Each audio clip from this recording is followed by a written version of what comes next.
Finding the courage to change. Never get it done. When I was a little girl, I wanted a unicycle. My parents couldn't buy such an expensive toy, so I saved my money. I saved and I saved and I saved. Eventually, I managed to save up enough money to buy that unicycle. It took years. Filled with pride, I took it home and tried it out. It was a lot harder than I thought it would be. We lived on a gravel road, so I only had our tiny carport to practice in. I eventually managed to master it enough to ride in wobbly circles around the carport.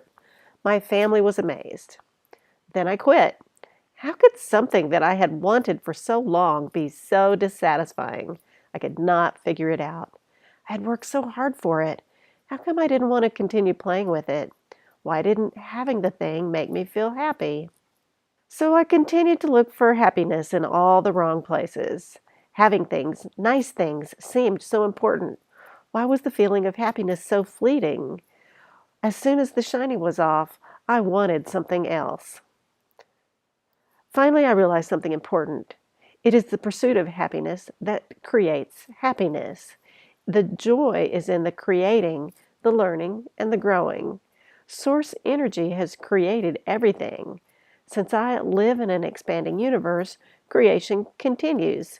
It's never finished, and that's good. I'm an extension of source energy, so I'm a creator too. I'm out here on the leading edge with you, co-creating a wonderful universe. It's an amazing creation. We'll never get it done, and we can't get it wrong. It's all good. The joy is in the creating.